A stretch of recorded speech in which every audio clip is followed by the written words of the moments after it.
Ang amoy ng sariwang isda, ng piniritong pagkain, ng mga dahon ng saging, iyon ang symphony ni Clara Ara Santos. Nakatayo siya sa gitna ng kanyang pwesto sa Divisoria, ang kanyang mga kamay ay abala sa pag-aayos ng mga display ng mga bagong dating na bag at sapatos.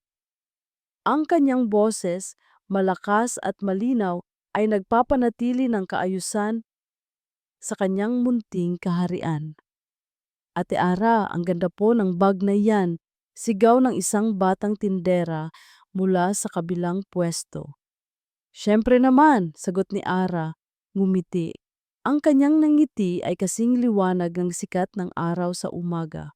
Ako ang pumili niyan, kaya bili na kayo. Para sa mundo, si Ara ay isang simpleng tindera ng mga display items.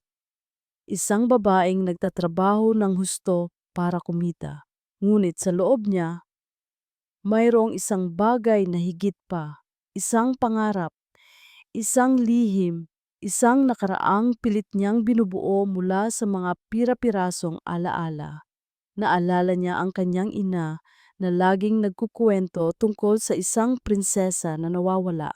At ang kanyang sarili na sa tuwing titingnan niya ang kanyang lumang photo album, may nakikitang isang malabong imahe, isang larawan ng isang magandang babae, at isang kakaibang laruan, isang kahoy na kabayo. Ang kanyang buhay ay simple, ngunit ang kanyang puso ay puno ng isang bagay na matagal na niyang kinikimkim. Galit, galit sa mga mayayaman, ang mga taong sumira sa kanyang pamilya, ang mga taong walang puso. Magnanakaw. Ang malakas na sigaw mula sa kabilang pwesto ang nagpabalik kay Ara sa kasalukuyan. Si Aling Nena, ang kanyang tiyahin na tumayong kanyang ina sa Divisoria, ay nakikipagtalo sa isang lalaki. Sino ka para kumuha ng paninda ko nang walang paalam? Sigaw ni Aling Nena, ang kanyang boses ay nanginginig sa galit. Lumapit si Ara, hawak ang isang mahabang bamboo stick na ginagamit niyang panungkit ng mga display. Nakatayo sa harap ng pwesto ni Aling Nena ang isang lalaki, matangkad, gwapo. Nakasuot ito ng isang mamahaling puting polo shirt at itim na slacks na ngayon ay bahagya ng may alikabok. Ang kanyang buhok ay perpekto ang pagkaayos, at ang kanyang mukha ay ang perpektong mukha ng isang mayabang na mayaman. Pasensya na po, sabi ng lalaki, kalmado. Ang kanyang boses ay malalim. Gusto ko lang sana tingnan ang item na ito. Hawak nito ang isang maliit na relo na kumikinang sa ilalim ng ilaw. Tingnan, nang walang paalam, magnanakaw, mga santilyan na magnanakaw. Sigaw ni Aling Nena, ang mga kamay ay nakapamaywang. Wala kang hiya! Sigaw ni Ara, hindi na napigilan ang sarili. Ang galit niya sa mga mayayaman ay biglang sumabog. Akala mo ba dahil mayaman ka, pwede mo nang gawin ang lahat ng gusto mo? Magnanakaw ka, katulad ng lahat ng mayaman, katulad ng pamilya mo. Ang lalaki ay nagulat. Tinitigan siya nito, ang kanyang mga mata ay matalas. Isang matagal na tingin na tila humuhubad sa kanyang pagkatao. Pagkatapos, isang maliit na ngiti ang sumilay sa kanyang mga labi. Interesante, bulong nito, sapat lang para marinig ni Ara. Ano? Ang relo na ito, sabi ng lalaki, itinaas ang relo. Ay isa sa mga koleksyon ko. Ninakaw sa akin noong isang linggo. At ngayon, nakita ko siya dito. Binibenta ninyo. Natahimik ang lahat. Ang mga tindera ay nagbubulungan. Ang mga suki ay nagtataka. Tumingin si Aling Nena kay Ara pagkatapos ay sa relo. Imposible! Hindi kami magnanakaw.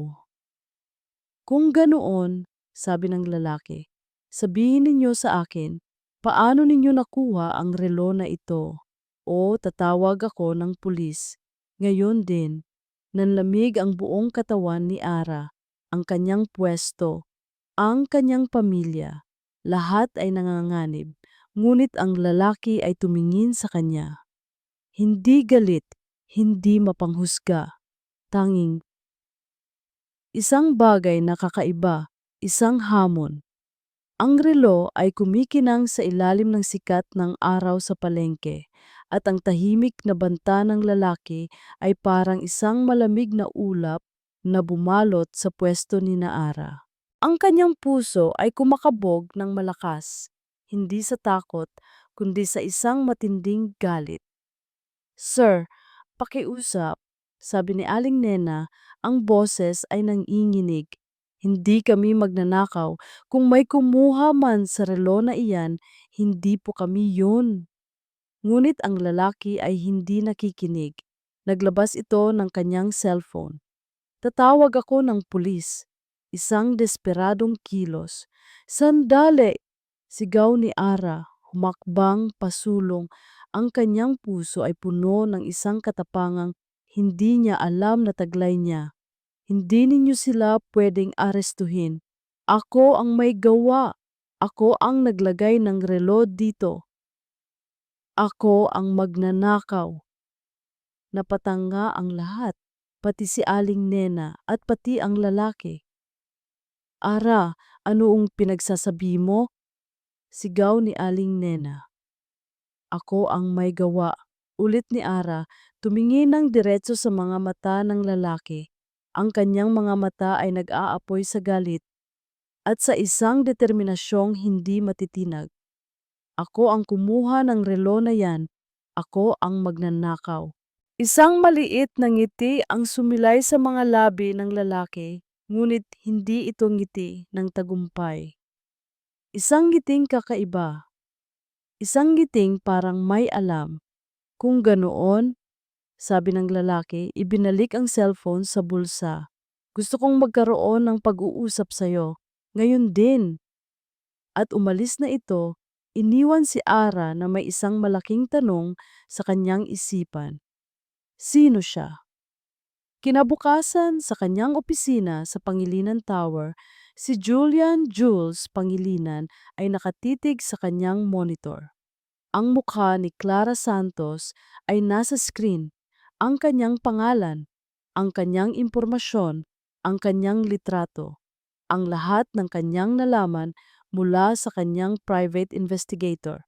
Magaling siya, bulong niya sa sarili. Isang maliit na ngiti ang gumuhit sa kanyang mga labi. Napakahusay umarte. Flashback. Isang buwan na ang nakalipas.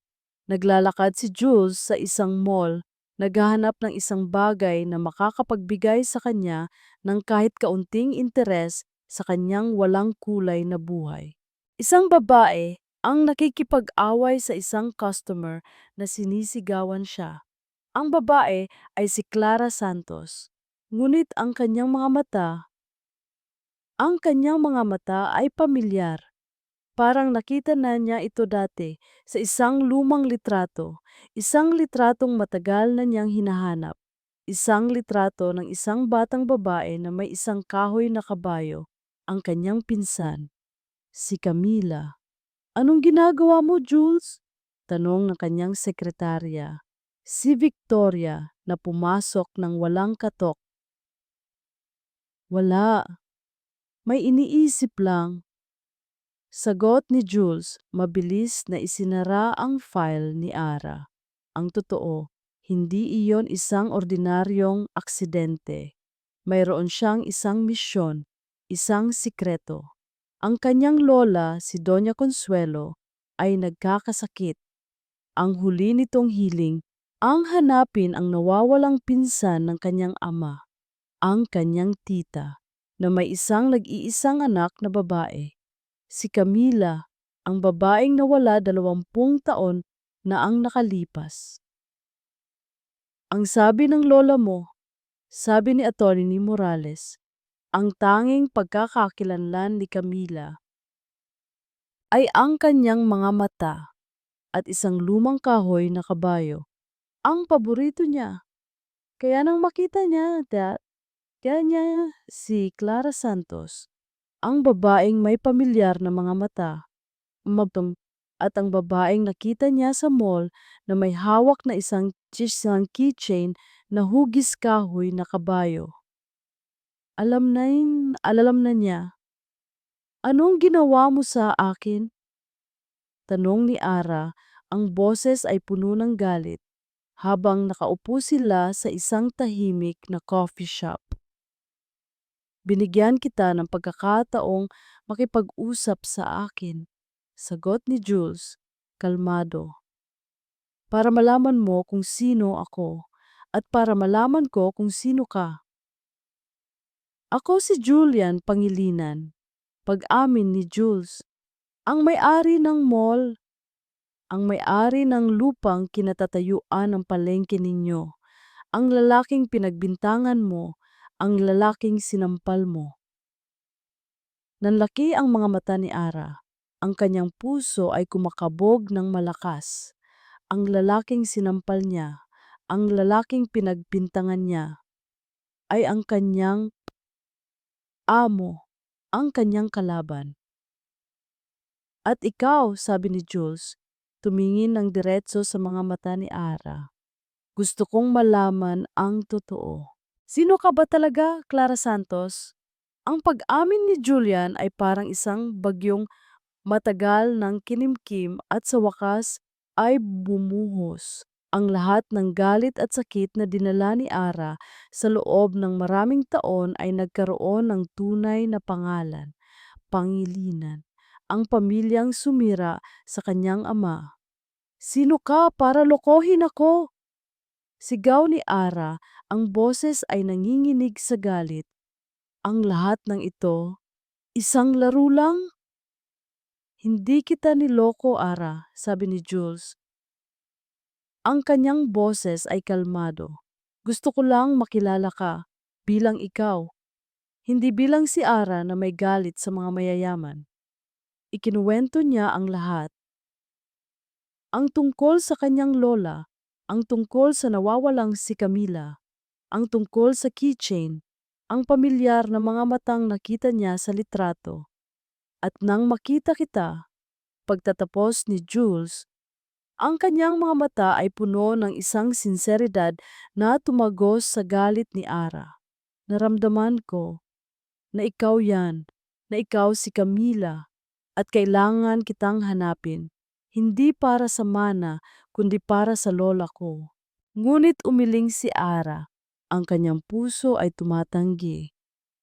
Hindi, hindi ako si Camila, ako si Clara Santos. Isang tindera, isang babaeng walang pamilya, walang nakaraan. Ang lahat ng nakaraan ko, puro sakit. Hindi yan totoo. Totoo yan! Sigaw ni Ara. 5 taon na akong walang nakaraan, Julian. 5 taon na akong naghahanap ng sagot. At ang tanging nakita ko lang ay ang pagtataksil, ang kasinungalingan, ang kasakiman. Umalis siya sa coffee shop, iniwan si Jules na mag-isa. Ang pag-amin ni Jules ay hindi nagdulot ng kapayapaan kay Ara. Sa halip, mas lalo pa itong nagdulot ng gulo. Hindi na siya bumalik sa pwesto niya sa Divisoria. Nagkulong siya sa bahay ni na Aling Nena. Ayaw na niyang lumabas. Panang na ayaw na niyang makita ang kahit sino. Ang mundo para sa kanya ay puno na ng mga kasinungalingan. Ngunit si Jules ay hindi sumuko. Araw-araw dumadaan siya sa pwesto ni Ara. Araw-araw nag-iiwan siya ng isang maliit na bulaklak sa tabi ng kariton nito. Walang mensahe. Tanging isang simpleng bulaklak. Isang paalala na hindi siya nag-iisa. Isang araw, pumunta siya sa bahay ni na Aling Nena.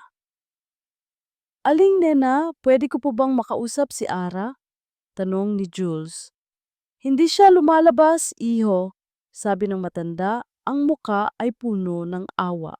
Wasak ang puso niya. Hindi na umalis si Jules. Umupo lang siya sa may pinto, naghihintay, nagbabasa ng libro.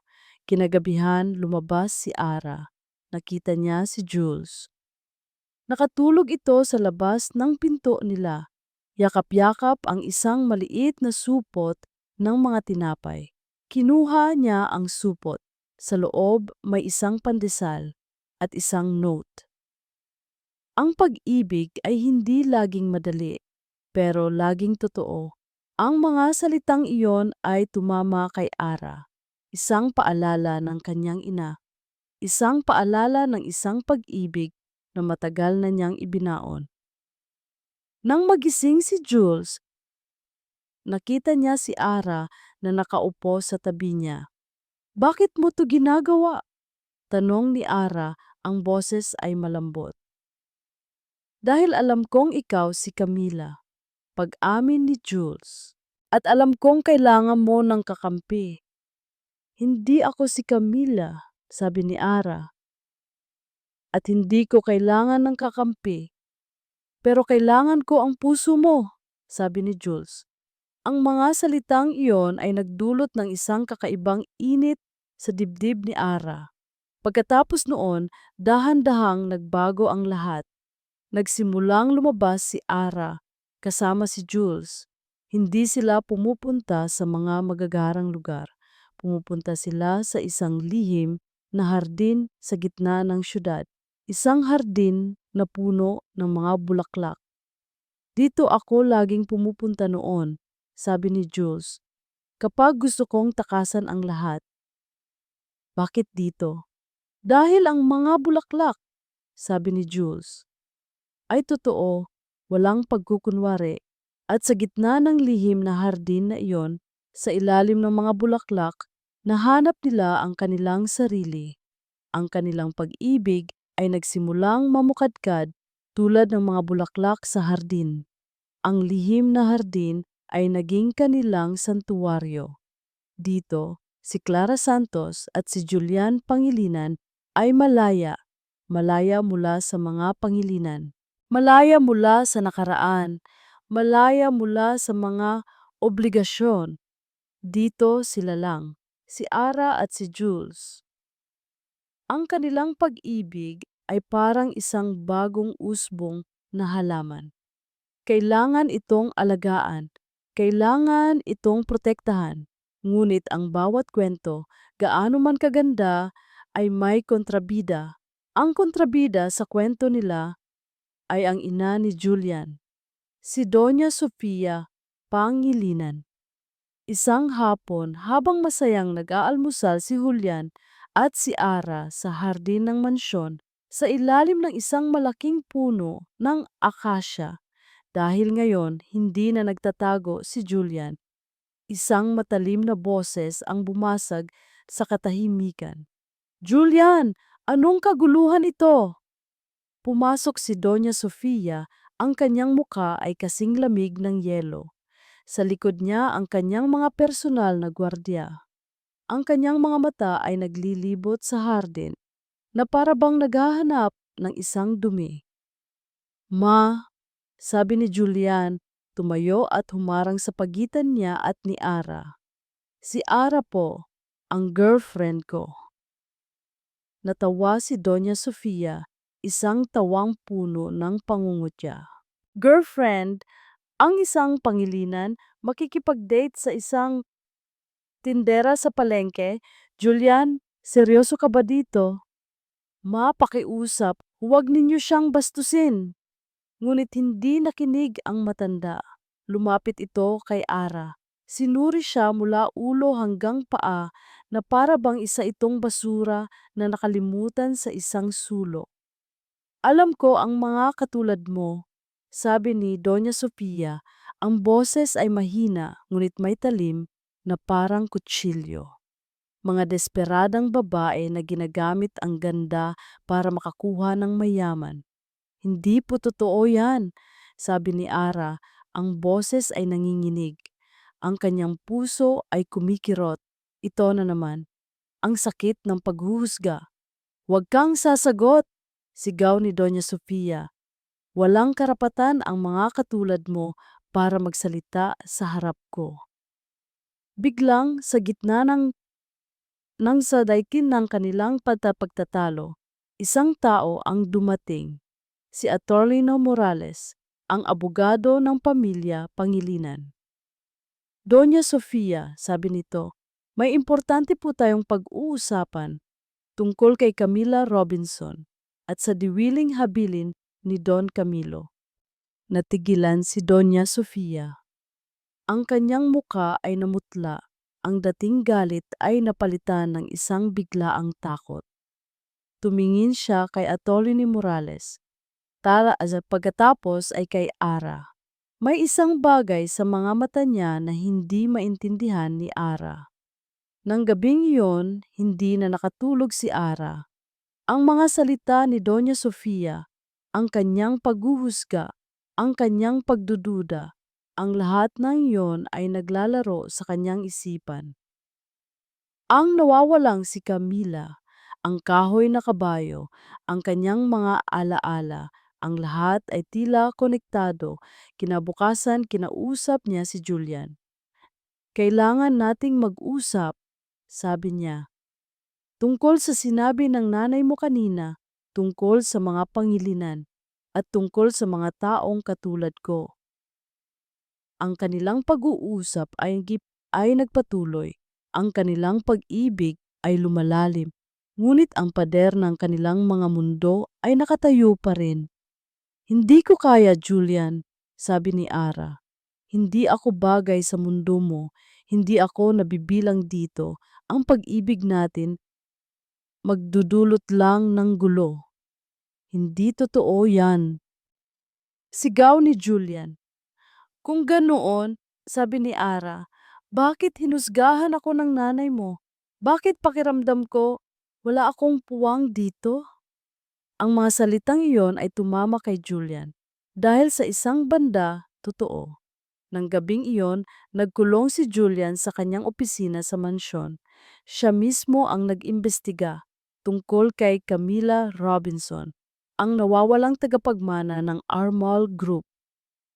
Ang babaeng may kahoy na kabayo at sa kanyang paghahanap, nakita niya ang isang lumang litrato, isang batang babae, mga 5 taong gulang, masaya, may hawak na isang kahoy na kabayo. Ang kanyang mga mata ay kaparehong-kapareho ng mga mata ni Ara. Ang litrato ng batang babae na may kahoy na kabayo ay parang isang susi na nagbukas sa isang kahon ng mga alaala sa isipan ni Julian. Ang mga mata, ang nangiti, ang pagkabata, walang duda. Si Ara, si Camila. Hindi ko alam kung bakit ako hinahabol ng mga multo, bulong niya sa sarili habang hawak ang lumang litrato. Ang pagmamahal niya kay Ara ay lalong tumitibay, ngunit kasabay nito ay ang isang matinding takot. Takot na baka ang katotohanan ay sirain ang lahat.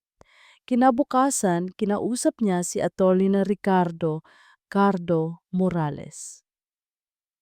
Crisanto, sabi ni Julian, ang tungkol kay Camila Robinson, may alam ka na ba? Mayroon, sagot ni Atty. Morales, ang kanyang muka ay seryoso. Si Don Camilo, bago siya mamatay, ay nag-iwan ng isang diwiling habilin. Ang lahat ng kanyang ari-arian ay mapupunta sa kanyang nag-iisang anak na babae, si Camila. Ngunit nawawala ito. At paano naman ang kanyang asawa, si Vivian Corpus, at ang anak nito, si Mila? Tanong ni Julian. Ayon sa testamento, wala silang makukuha kung hindi matagpuan si Camila sa loob ng 5 taon, paliwanag ng abogado. At ang 5 taon na iyon, sa susunod na buwan na. Nag-ugnay ang lahat sa isipan ni Julian, ang paghahanap sa Camila, ang mga mata ni Ara, ang lumang litrato.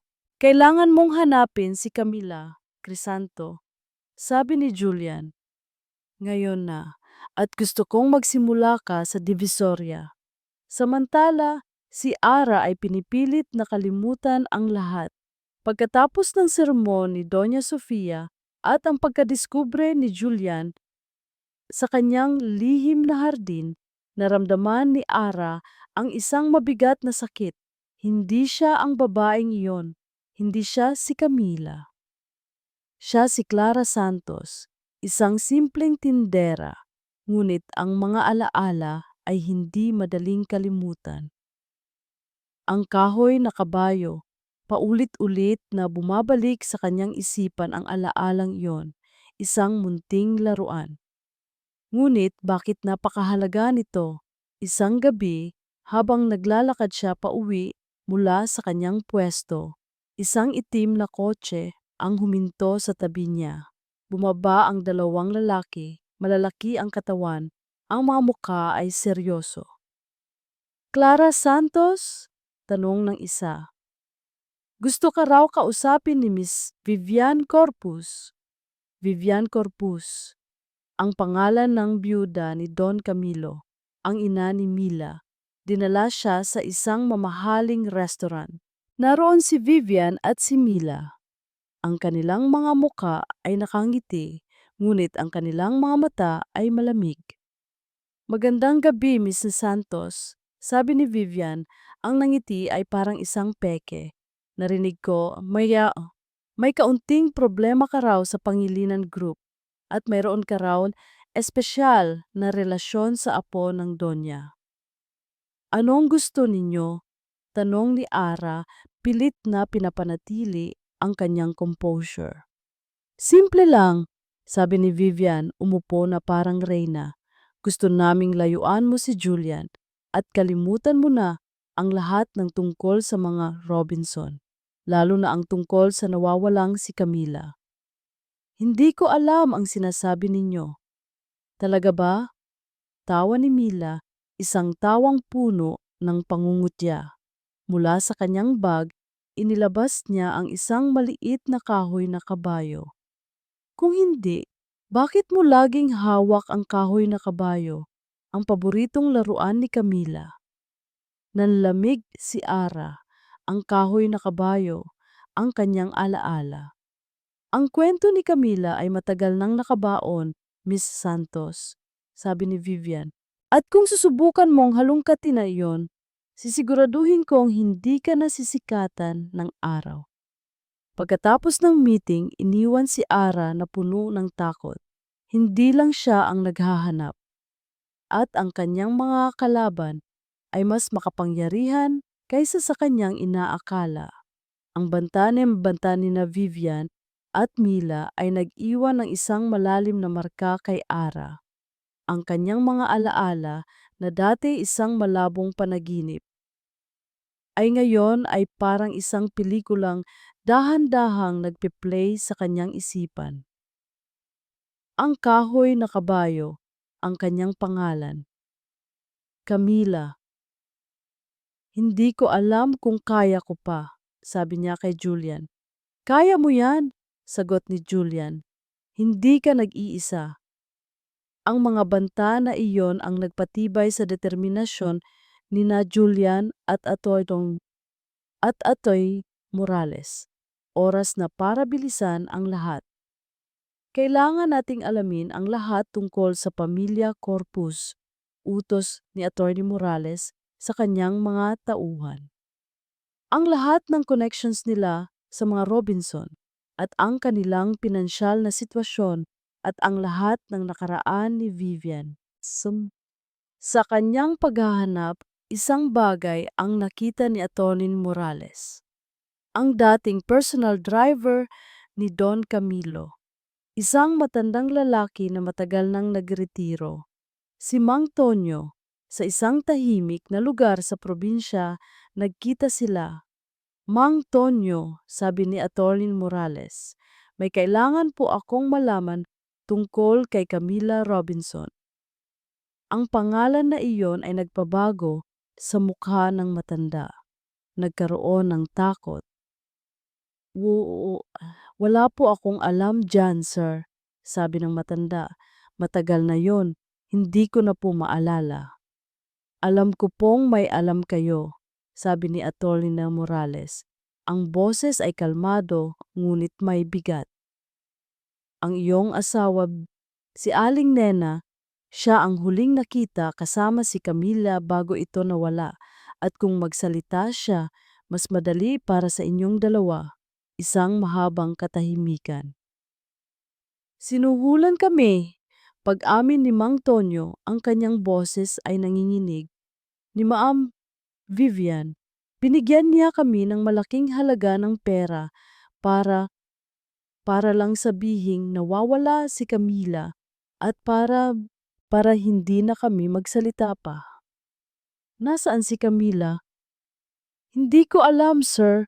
Ang alam ko lang, iniwan siya sa isang ampunan sa Maynila, ang Bahay Kalinga. Yun lang. Nang makabalik si Atty. Morales sa Maynila, dala-dala ang bagong impormasyon, agad niyang kinausap si Julian. Ang tiyahin ni Ara, sabi ni Atty. Morales, ay tumanggi. Pero ang kanyang asawa, si Mang Tonyo, ay nagsalita at may nakuha tayong bagong lead, isang ampunan sa Maynila. Naging mas mabilis ang paghahanap.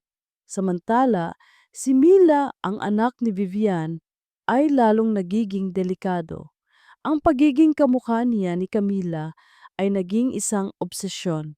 Isinasagawa niya ang iba't ibang operasyon para mas maging kamukha pa niya at pinag-aaralan niya ang lahat ng tungkol kay Camila. Ang mga paborito nito, ang mga panaginip nito. Lahat. Isang araw, nag-iisa si Mila sa opisina ni Don Camilo. Nakita niya ang isang lumang litrato sa mesa. Isang litrato ni Don Camilo kasama ang isang batang babae, si Camila. Sa kanyang kamay, may hawak itong isang maliit na laruan, isang kahoy na kabayo. Nang gabing iyon, habang naglalakad si Ara pauwi, naabutan niya si Mila sa labas ng kanyang bahay. "Hello, Ara," sabi ni Mila. Ang ngiti ay matamis. "May kailangan lang akong itanong sa'yo." "Ano yon?" "Naaalala mo ba," sabi ni Mila, "ang iyong paboritong laruan noong bata ka, isang kahoy na kabayo?" Ang tanong na iyon ay tumama kay Ara, isang pamilyar na bagay, ang kanyang pinakamahalagang alaala. Ang pagbanggit ni Mila sa kahoy na kabayo ay nagdulot ng isang matinding kaba kay Ara, ang kanyang pinakatatagong alaala, ang tanging bagay na nag-uugnay sa kanya sa isang nakaraang hindi niya maalala. Paano nalaman ni Mila? "Anong pinagsasabi mo?" Tanong ni Ara, pilit na pinapanatili ang kanyang composure, ngunit ang kanyang puso ay kumakabog ng malakas. Ngumisi si Mila.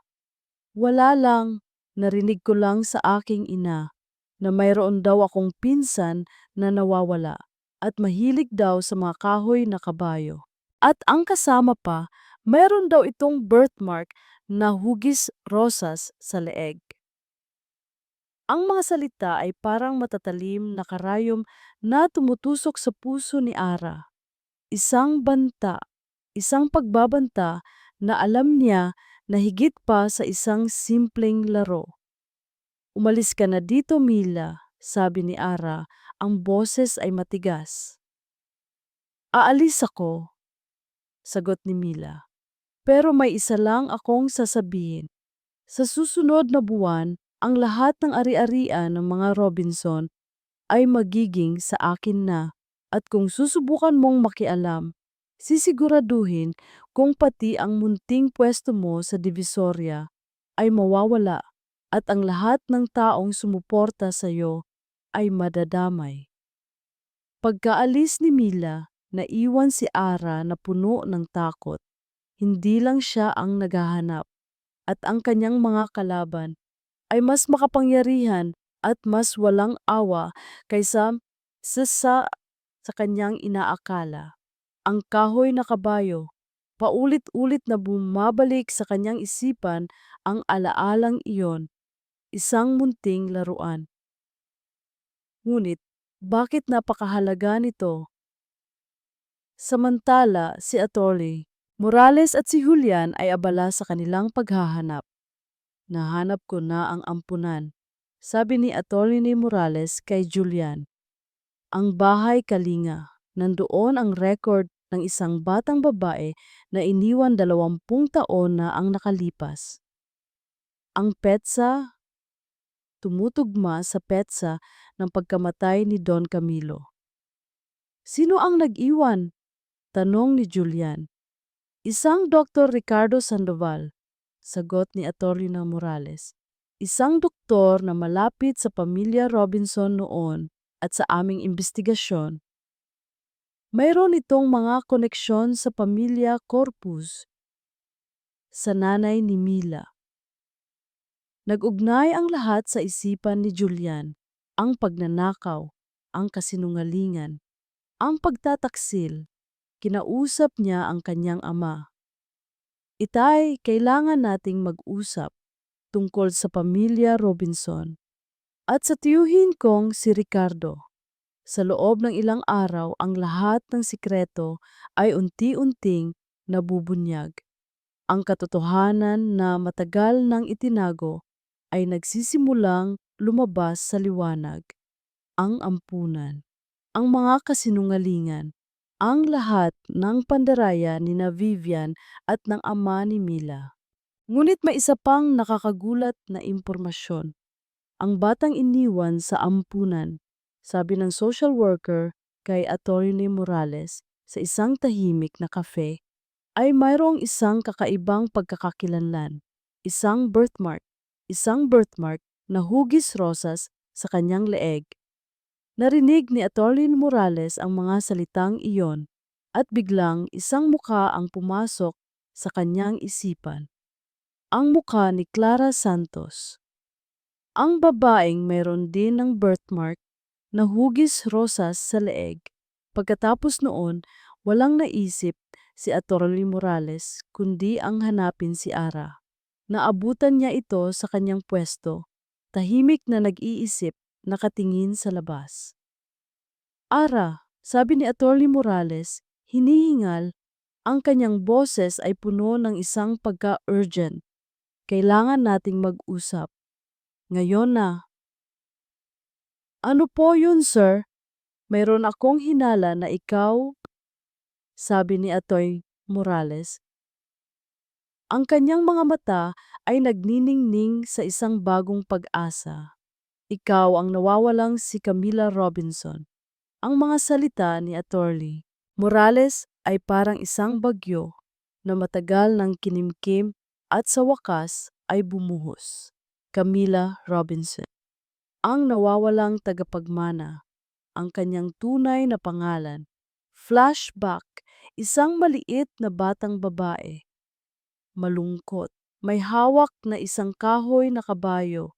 Walang mama, walang papa, nag-iisa. Ngunit hindi na siya nag-iisa. May mga boses na nagsasabing, Camila, ikaw si Camila. Ang kanyang mga alaala ay bumalik, isang pira-pirasong larawan ng isang buhay na matagal na niyang kinalimutan. Ang kanyang pangalan, ang kanyang pamilya, ang kanyang kinabukasan, lahat ay nagkakaroon ng hugis. Kailangan nating mag-DNA test, Ara, sabi ni Atty. Morales. Ngayon na, ito ang huling piraso ng puzzle.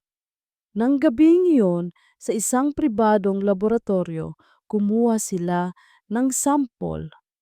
Ang paghihintay para sa sagot na magbabago sa kanyang buong buhay, sa kanyang buong pagkatao.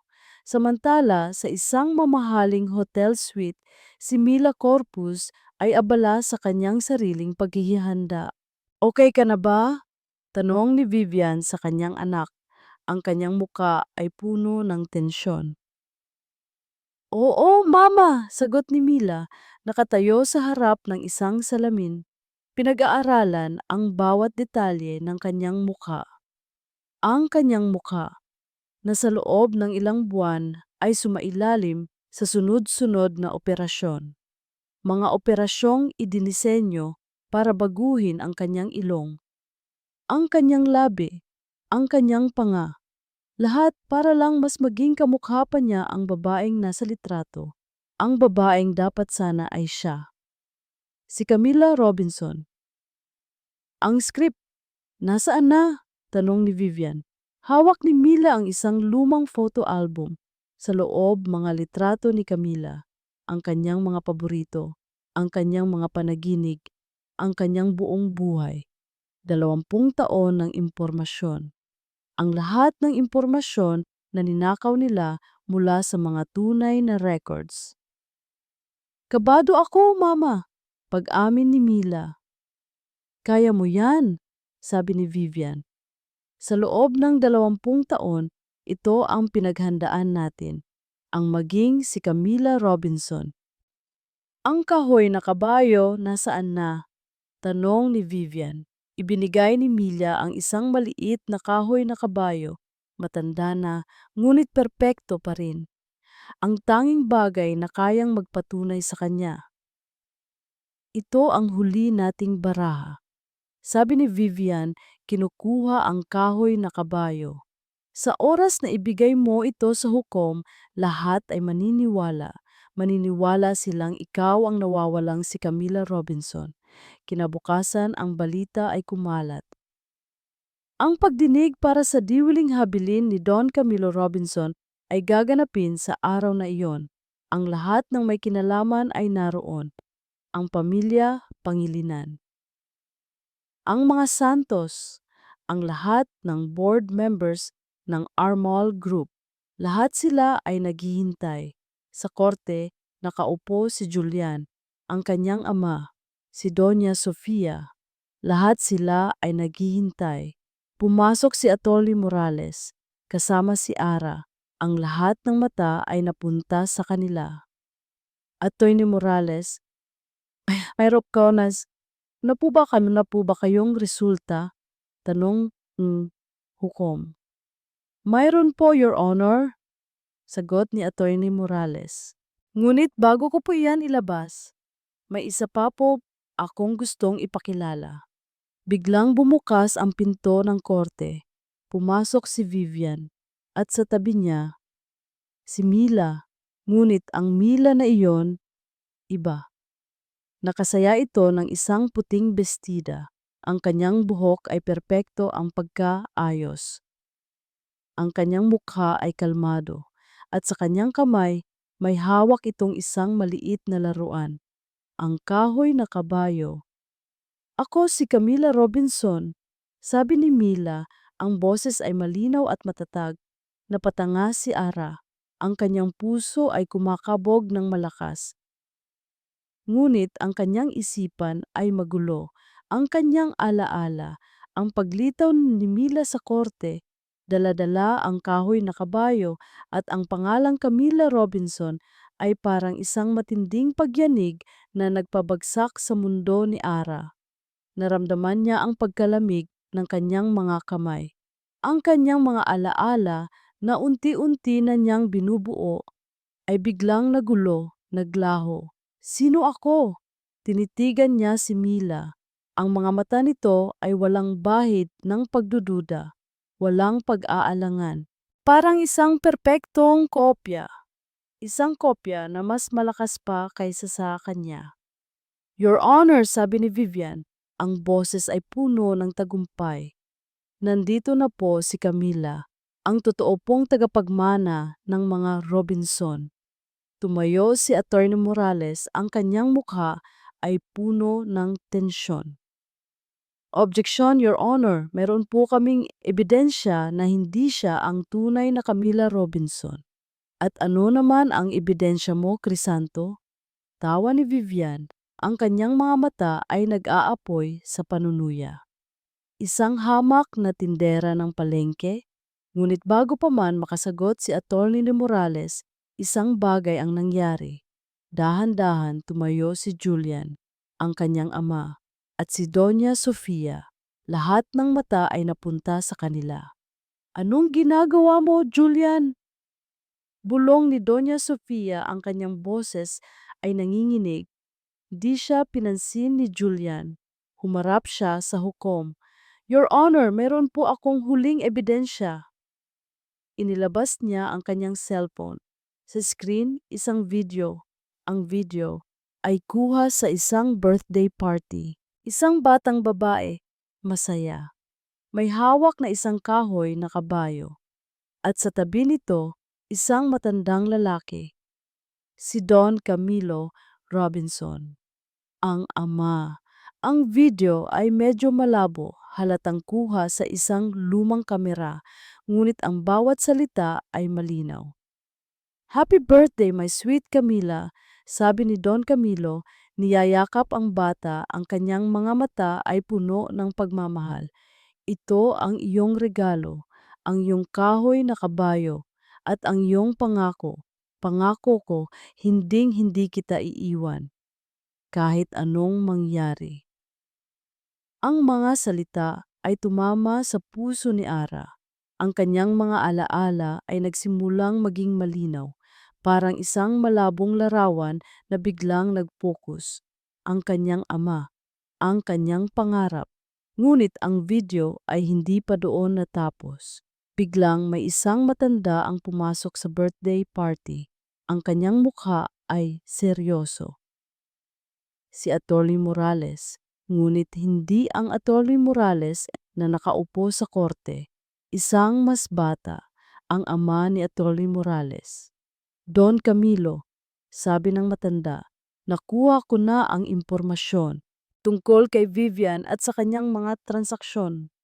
Napapalabas niya na nawawala ang pera." Pero ang video ay biglang naputol. Natahimik ang lahat. Ang tanging maririnig lang ay ang tunog ng kanilang mga paghinga. Ang video na iyan, paliwanag ni Julian, ang boses ay kalmado ngunit puno ng kapangyarihan. "Ay galing sa private collection ng aking ama. Ang kanyang huling hiling sa akin ay hanapin ang nawawalang anak ni Don Camilo, ang kanyang pinsan, at ibigay ko daw ito sa taong magpapakita ng orihinal na kahoy na kabayo." Humarap siya kay Mila. "Ang kahoy na kabayo," sabi ni Julian, "ay hindi sa'yo. Dahil hindi Dahil kung iyo yan, bakit gawa-gawa mo lang ang video na yan para mapatunayan? At ang orihinal, nasa akin." Isang malakas na hampas. Inilapag ni Julian sa mesa ang isang lumang, kupas at totoong kahoy na kabayo. Ang lahat ng mata ay napako dito. Sa sandaling iyon, gumuho ang mundo ni Namilya at Vivian. Ang kanilang perpektong kasinungalingan ay tuluyan ng nabunyag. At ang totoong ebidensya, sabi ni Julian, bumalik sa kanyang upuan, ay nasa mga kamay na ng NBI. Ang lahat ng pandaraya ni na Vivian at Mila, ang pagnanakaw sa ari-arian ng mga Robinson, at ang pagtatago kay Camila Robinson sa loob ng 20 taon. Ang hukom ay tumango. "Atty. Morales," sabi nito, "meron na po ba kayong resulta ng DNA test?" Nanginginig, inilabas ni Atty. Morales ang selyadong sobre. "Ayon po sa resulta," sabi nito, "si Clara Santos ay si Camila Robinson." Isang malakas na palakpakan ang pumuno sa korte. Ngunit si Ara ay hindi makagalaw. Nakatitig lang siya kay Julian, ang lalaking minahal niya, ang lalaking sumira sa kanyang mundo, ang lalaking nagligtas sa kanya. Ang pag-amin ni Atty. Morales ay ang huling selyo. Si Clara Santos ay patay na. Isinilang na si Camila Robinson. Ngunit ang pagbabago ng pangalan ay hindi sapat para burahin ang sakit ng nakaraan. Ang lahat ng kasinungalingan, ang lahat ng pagtataksil ay nag-iwan ng malalim na bakas. Pagkatapos ng pagdinig, habang dinadala na palabas sina Vivian at Mila, Hinarap ni Camila ang dalawa. Ang kanyang muka ay kalmado, ngunit ang kanyang mga mata ay puno ng isang sakit na mahirap ipaliwanag. Bakit? Iyon lang ang tanong niya kay Mila, ang kanyang pinsan. Tumingin si Mila sa kanya, ang mga mata ay puno ng galit at inggit. Bakit? Dahil ikaw ang laging mayroon. Ikaw ang mayaman. Ikaw ang may pamilya. At ako ang laging anino. Pinilit ako ng mama at pinilit ko rin ang sarili ko. Ang lahat ng ito, kasalanan mo rin! Sigaw ni Mila, umiiyak. Ngunit si Vivian ay walang imik, talunan. Wasak. Ang kanyang imperyo ng kasinungalingan ay gumuho na. Hindi ko alam kung kaya ko kayong patawarin. Sabi ni Camila, ang boses ay mahina. Pero sana balang araw mahanap ninyo rin ang kapayapaan. Umalis na sila.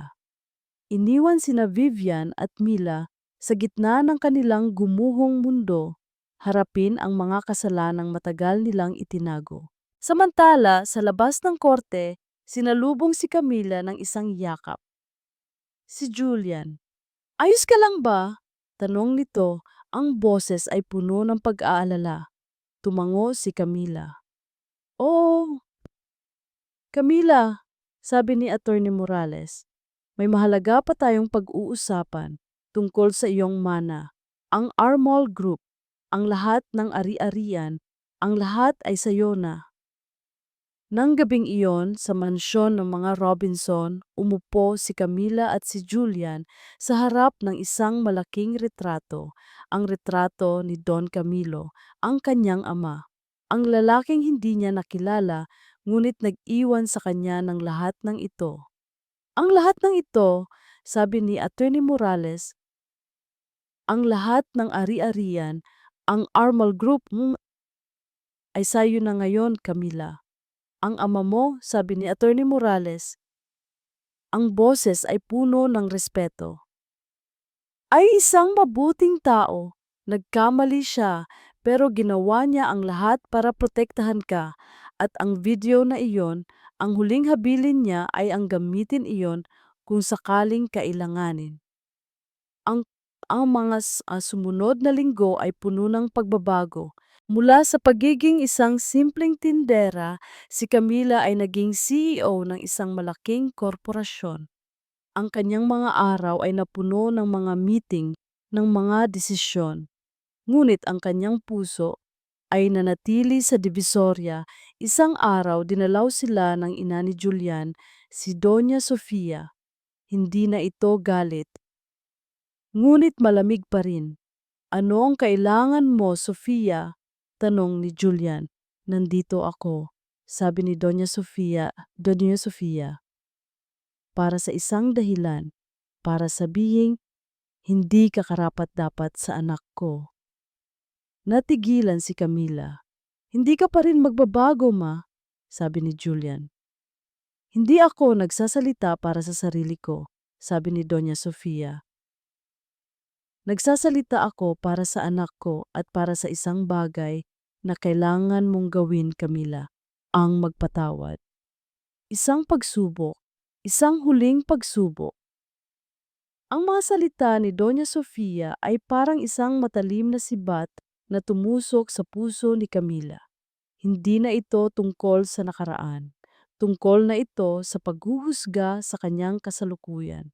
Hindi ka pa rin magbabago, ma? Tanong ni Julian. Ang kanyang boses ay puno ng pagkadismaya. Hindi ako nagsasalita para sa sarili ko. Sabi ni Doña Sofia, ang kanyang mga mata ay matalim, nakapako kay Camila. Nagsasalita ako para sa anak ko at para sa isang bagay na kailangan mong gawin, Camila. Ang magpatawad, ang patawarin ang anak ko sa kanyang nakaraan. Isang perpektong bitag. Alam ni Camila, ang nakaraan na tinutukoy nito ay ang kanyang pagiging playboy noon. Isang nakaraan na alam niyang hindi naman niya kasalanan ngunit ginagamit laban sa kanya.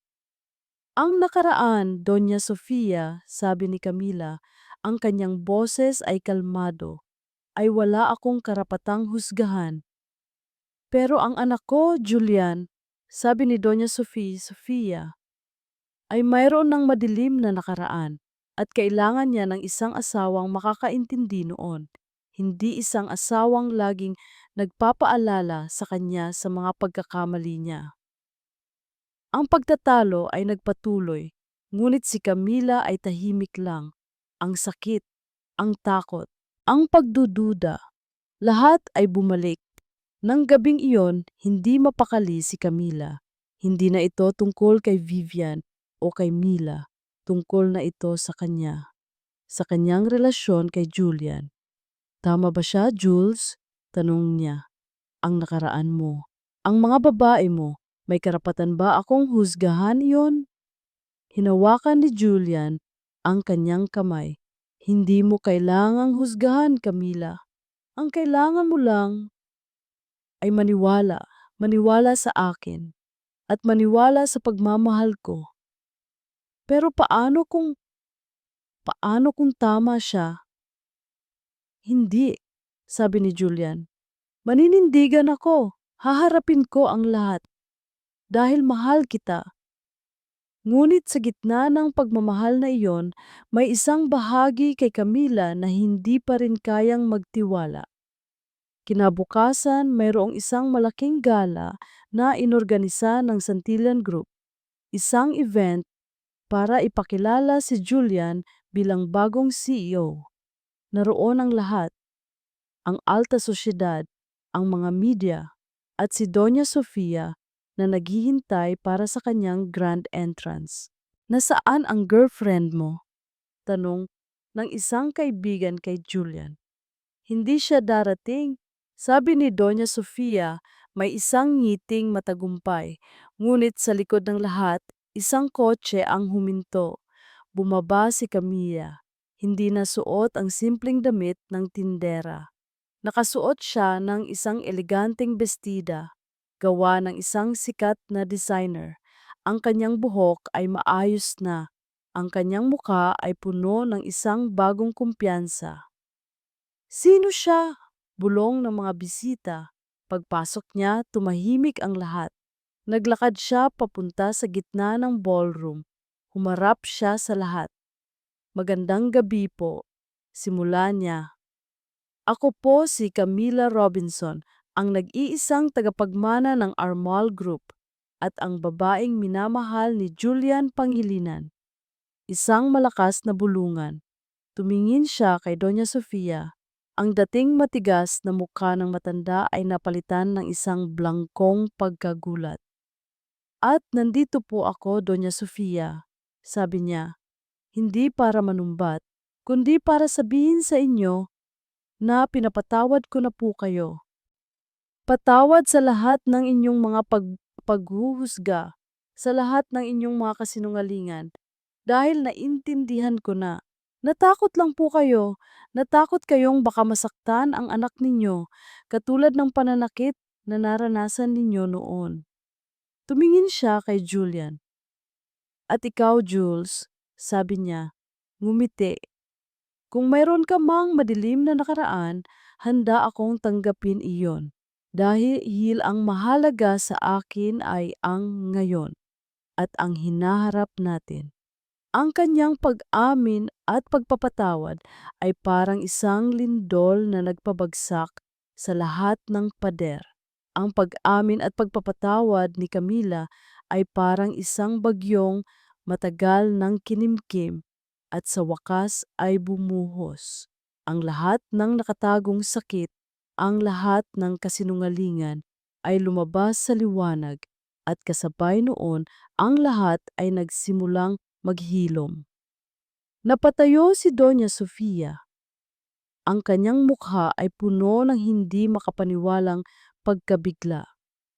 Ang dating matigas na ekspresyon ay napalitan ng isang blangkong gulat.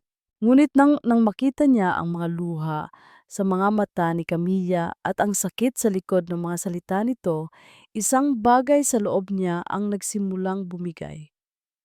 Patawad, bulong ng matanda, ang boses ay basag.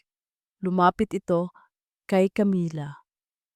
Patawarin mo ako, Hija, sa lahat ng aking mga paghuhusga, sa lahat ng aking mga kasalanan. Niyakap ni Camila ang matanda, hindi isang yakap ng obligasyon, kundi isang yakap ng pag-unawa. Napatawad ko na po kayo, Doña Sofia. Ang pagpapatawad ay hindi magic. Hindi nito mabubura ang nakaraan, ngunit binigyan nito sila ng isang bagong simula. Isang simula na puno ng pag-asa. Pagkatapos ng gabi na iyon, ang relasyon ng pamilya Pangilinan at ni Camilla ay nagsimulang magbago. Ang dating pader ng paghuhusga ay dahan-dahang nabubuwag at napapalitan ng mga tulay ng pag-unawa. Kinabukasan, isang malaking balita ang gumulantang sa mundo ng negosyo. Ang Santillan Group at ang Armol Group na dating magkalaban ay ngayon ay magsasama-sama para sa isang malaking charity project.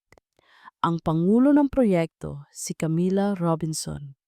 Ang proyekto, ang magtayo ng isang modernong palengke sa Divisoria.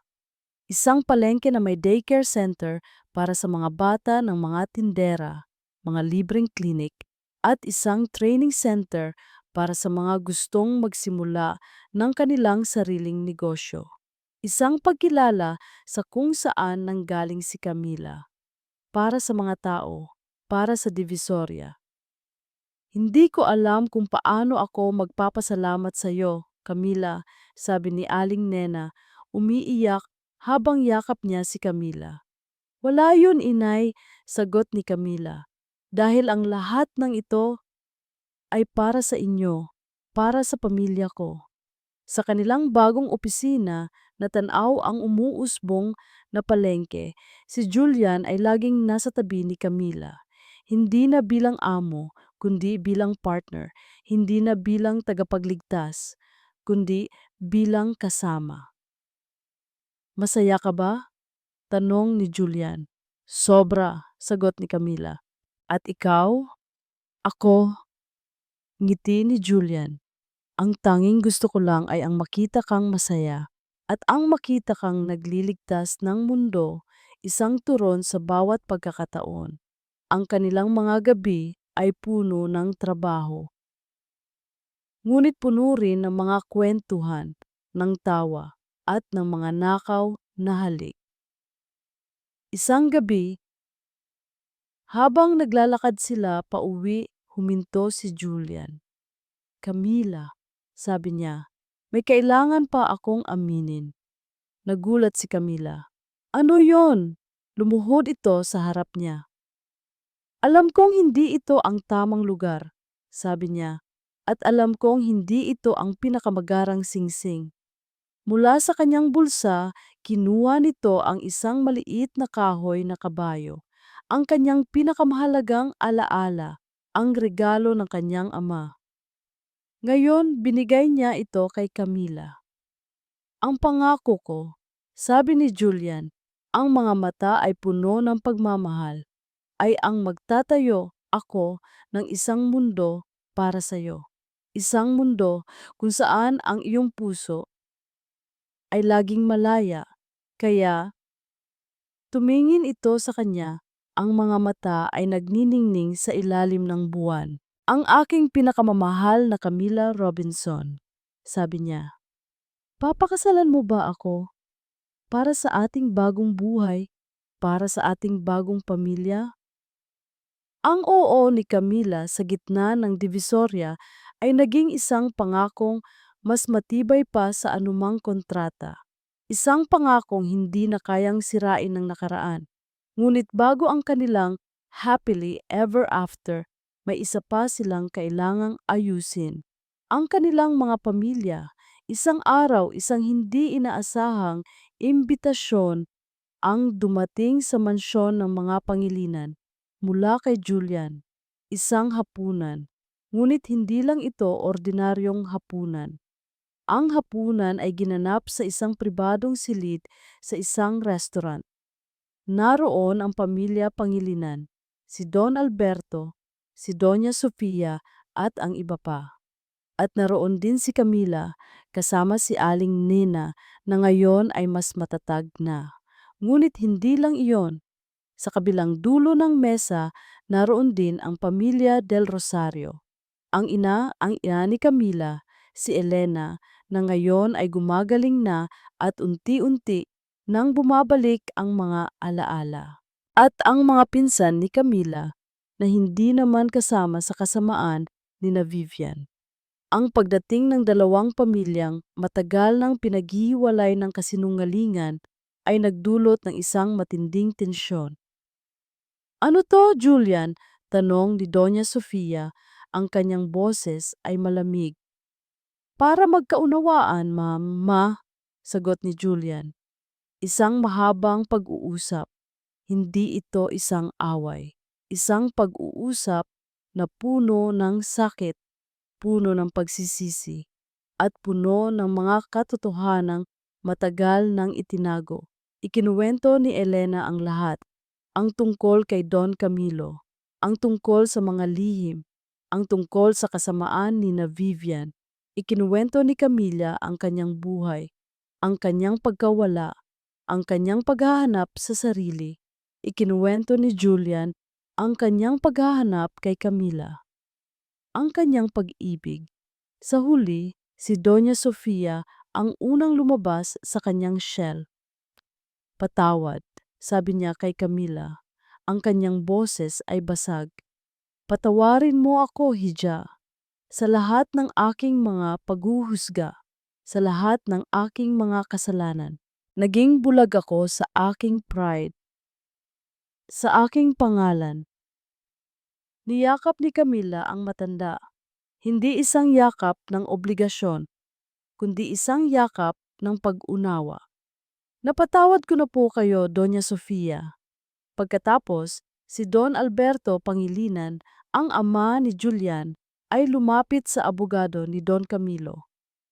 "Ang aking kapatid," sabi niya, ang boses ay puno ng pagsisisi. "Ang kanyang kasalanan ay kasalanan ko rin dahil hinayaan ko. Patawarin mo ako, Crisanto." Ibinigay niya sa abogado ang isang sobre. "Ito, para sa pamilya Robinson, para sa lahat ng nawala sa inyo. Ang pagpapatawad, ito ang naging susi. Ang huling bahagi ng pagpapatawad ay ang magkapatid na sina Mila at Camila." Kinabukasan, dinalaw ni Camila si Mila sa kulungan. "Patawad," sabi ni Mila, umiiyak. "Naging bulag ako sa aking inggit. Gusto ko lang maging katulad mo." "Hindi mo kailangang maging katulad ko, Mila," sabi ni Camila. "Dahil ang sarili mo ay sapat na. May sarili kang ganda, sarili mong talino." "Ang galit," sabi ni Camila. "Hindi iyan magbibigay ng kapayapaan sa'yo. Patawarin mo ang sarili mo at magsimula ka ulit." Ang pagpapatawad ay parang isang bagong binhi na itinanim sa lupa. Kailangan itong alagaan, kailangan itong diligan. At sa wakas, nagbunga ito. Ang pagkakaisa ng pamilya Pangilinan at Robinson ay naging isang himala sa mundo ng negosyo. Ang dating magkalabang mga kumpanya ay ngayon ay nagtutulungan para sa isang mas malaking layunin, ang Divisoria Revitalization Project. Ang proyektong ito ay pinamumunuan ni Camila Robinson. Hindi na siya ang CEO ng Armol Group. Sa halip, ibinigay niya ang posisyong iyon kay Julian. "Bakit?" tanong ni Julian. "Dahil alam kong mas magaling ka sa negosyo," tawa ni Camila. "At ang puso ko ay nasa Divisoria. Dito ako naghilom. Dito ako muling isinilang." Ang lumang palengke ng Divisoria ay giniba, ngunit hindi na ito pinalitan ng isang mall. Sa halip, isang modernong complex ang itinayo. May malinis na mga pwesto para sa mga tindera. May daycare center para sa mga bata. May libreng klinik. At sa gitna, isang malaking public park. Ito ang Camila's Haven. isang lugar na nagbibigay ng pag-asa. Nang araw ng inaugurasyon, naroon ang lahat, ang mga Pangilinan, ang mga Del Rosario at ang buong komunidad ng Divisoria. Ang lugar na ito, sabi ni Camila sa kanyang speech, ang kanyang boses ay malinaw at puno ng kapangyarihan, ay patunay na ang pagbabago ay posible, na ang galit ay pwedeng mapalitan ng pag-unawa, at ang pangarap, gaano man kaliit, ay kayang tuparin. Tumingin siya kay Julian na nakatayo sa tabi niya, ang kanyang mga mata ay nagniningning sa paghanga. At sa lalaking nagturo sa akin ng lahat ng iyan, sabi niya, "Salamat, salamat sa paghahanap mo sa akin, at salamat sa pagmamahal mo sa akin." Pagkatapos ng speech, sa gitna ng palakpakan, lumapit si Julian kay Camila. "Hindi ko akalaing ang isang simpleng relo," sabi niya, "ay magbubunga ng ganito. At ang isang kahoy na kabayo," sabi ni Camila. Lumuhod si Julian sa harap ng lahat, sa gitna ng bagong Divisoria. "Camila Robinson," sabi niya, "ang reyna ng Divisoria, ang reyna ng puso ko, papakasalan mo ba ako?" Umiiyak, tumawa si Camila. "Oo, Julian Pangilinan," sagot niya. "Oo."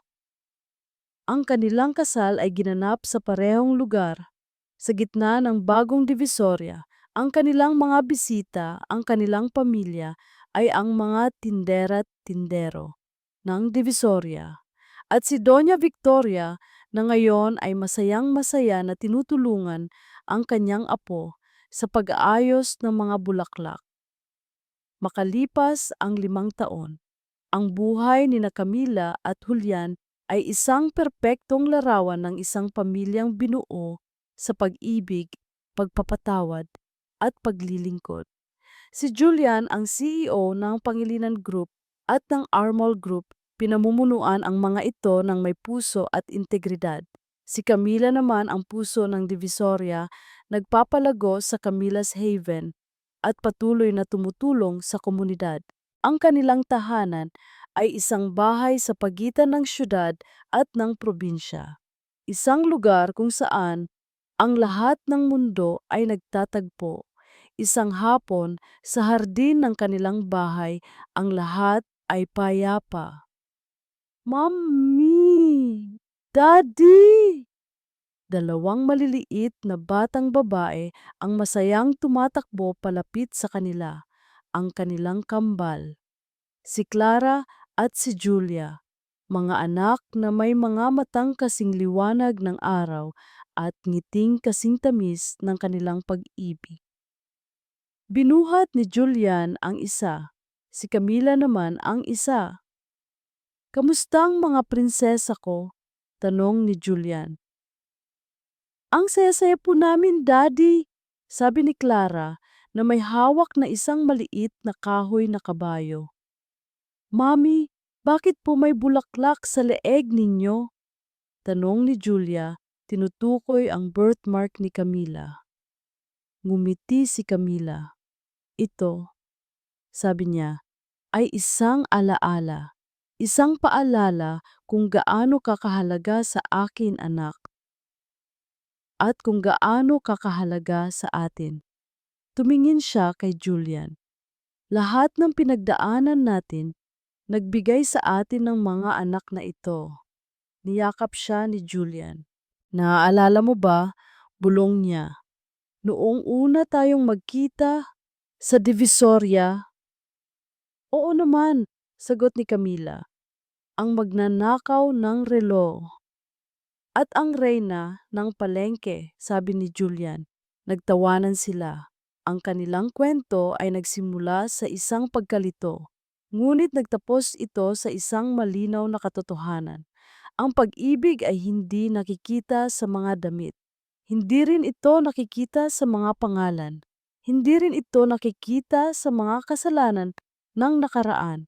Ito ay nakikita sa puso, sa pagpapatawad at sa pagbuo ng isang pamilya, ang kanilang pamilya. Isang pamilyang binuo hindi sa dugo, kundi sa pag-ibig at sa isang pangako, ang pangako ng isang bagong simula.